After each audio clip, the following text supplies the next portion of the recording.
So I'm finding most of my mastermind groups and anybody that I talk to about the market, everybody's really diving deep into like the mentality of the buyers. What are the buyers thinking and what's going on? And you know, they always want a deal, and the only buyers that are out there are the ones that want a low ball.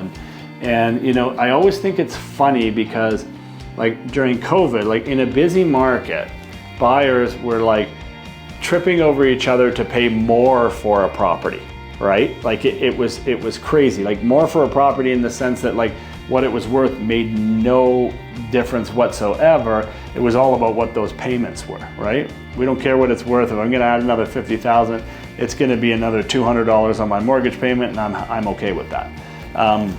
So as the market increases, it speeds up the urgency for all these guys to buy, because you got to remember during COVID, we didn't have an affordability problem. We had an inventory problem, right? And now all of a sudden we have an affordability problem. So we're like, where did all the buyers go, right?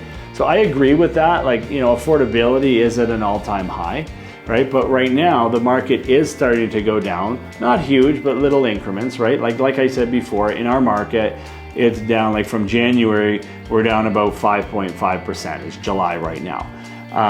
So the market has been going down. It's been going down since 2022, right? Like we saw 20% in 2022, we saw 5%, 6% in 2023, 2024 even, and now we're seeing it go down again in 2025. So, you know, buyers, they're not like, okay, hey, well, let's negotiate a price and buy a house.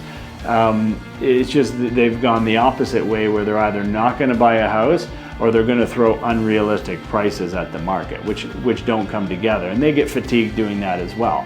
So like it's just kind of funny. I always thought that, like, you know, when the market was super high, everybody's willing to pay all these prices, but as the market started to get lower, which is what everybody wanted, people don't want to buy anymore.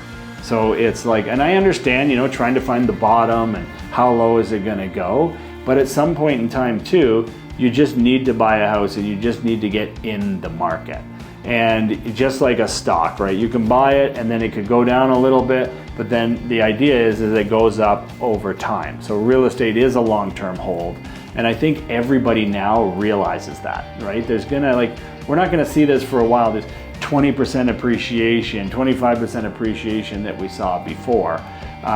It was like we went on so long of appreciation that buyers forgot that the market could actually go down, and so did sellers, right? Just like it did, you know, in the early 90s. But talk to someone that bought in 1990 that's selling now in 2025, and they are super happy because the market went up and up. It went down, but then it went up and up and up and up. So you know, they would never say now that that was a bad idea. So I don't think you can ever time the market just right. So if you are going to buy and you can afford something to buy, put in offers, negotiate a good price, and buy yourself a house. Makes sense.